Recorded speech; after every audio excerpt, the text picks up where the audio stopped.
है, केवल उनको आप जगाते नहीं हो। आप कई बार देखते होंगे कि कई बार आप जो किसी व्यक्ति का चिंता निस्मरण अचानक आपके मन मस्तिष्क में आएगा, हो सकता है 1 घंटे बाद वही अतिथि आपके दरवाजे के पास आ जाए।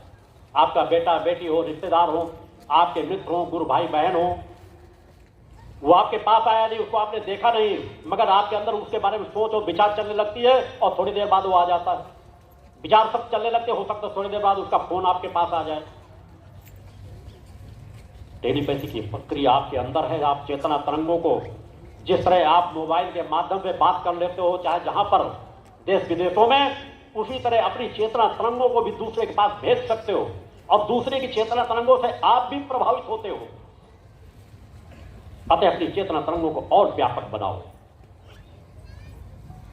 जितनी शुद्धता सात्विकता की चेतना तरंगें होंगी, अपने अंदर की दिव्यता के खजाने को और जगाओ और फिर शांत चित्त होकर के आप जिस क्षेत्र में जहां पर जो अपने विचार डालना चाहोगे, भटके हुए लोगों को भी सुधार सकते हो।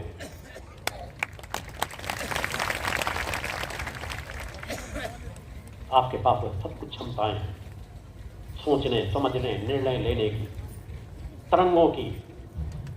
नित्य प्रति आप जब हो तो परम सत्ता के स्मरण करके हो। आपके अंदर क्षमता है। आप कई बार देखते हैं कि आप सो जाते हैं, बस उस जानवर का मैं नाम नहीं लेना चाहूंगा जो सोता ही रहता है।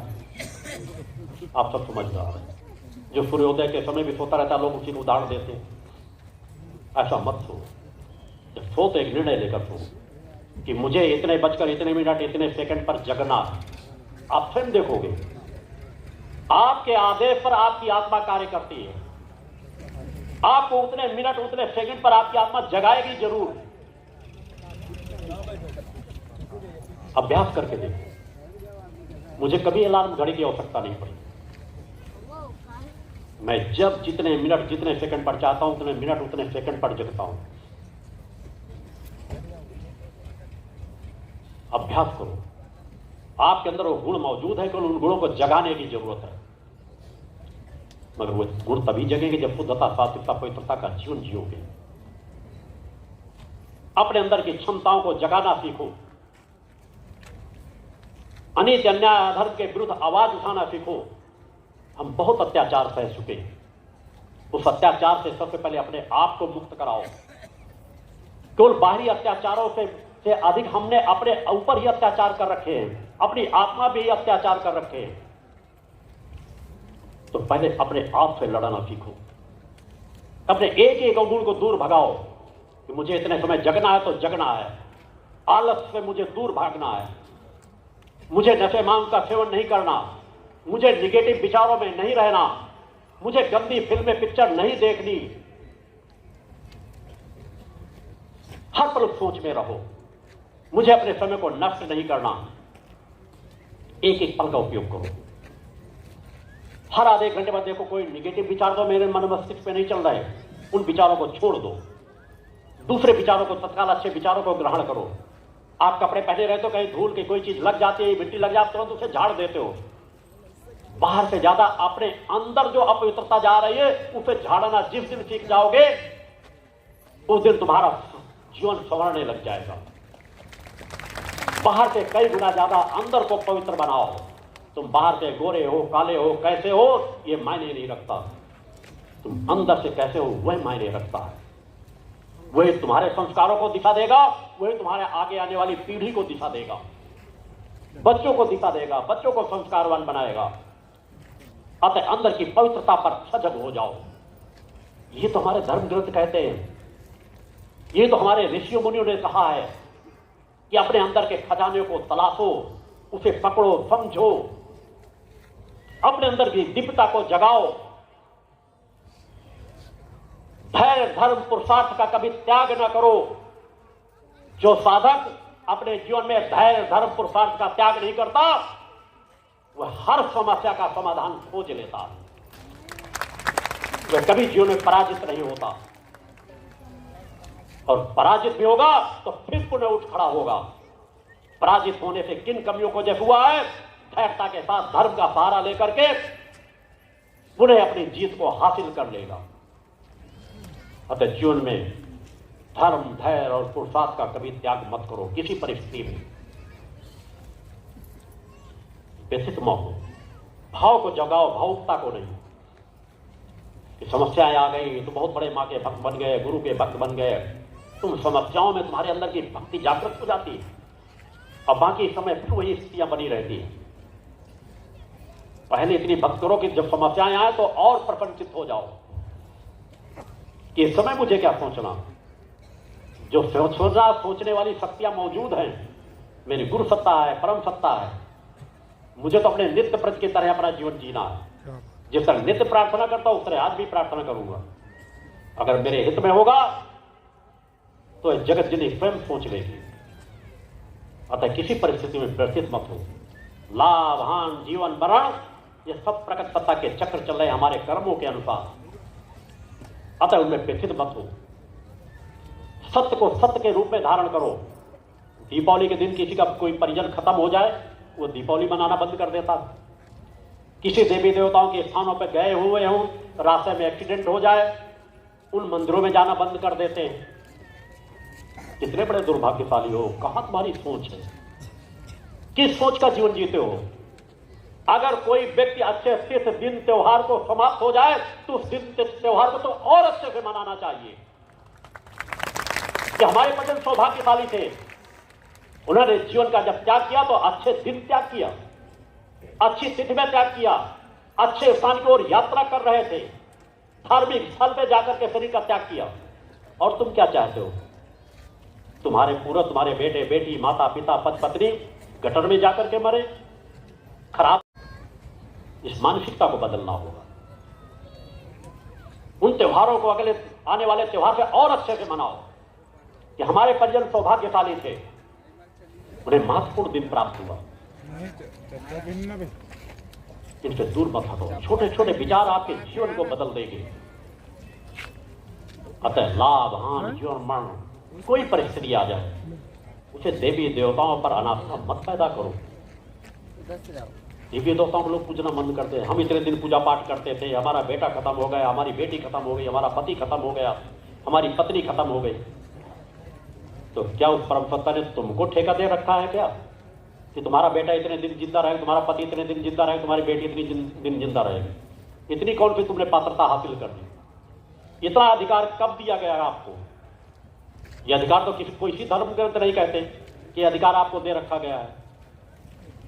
हाँ, धर्म ग्रंथ कहते हैं अगर तुम्हारे अंदर क्षमताएं अगर तुमने जगाई है तो तुम अपनी पति की भी रक्षा कर सकते हो, अपने बेटे की भी रक्षा कर सकते हो।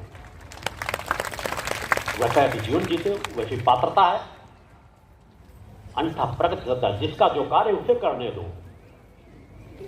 परिस्थितियां विपरीत हो, गुरु सत्ता के चरणों में, मां सत्ता के चरणों में, अपने पूजन स्थान में बैठ करके प्रार्थना कर दो।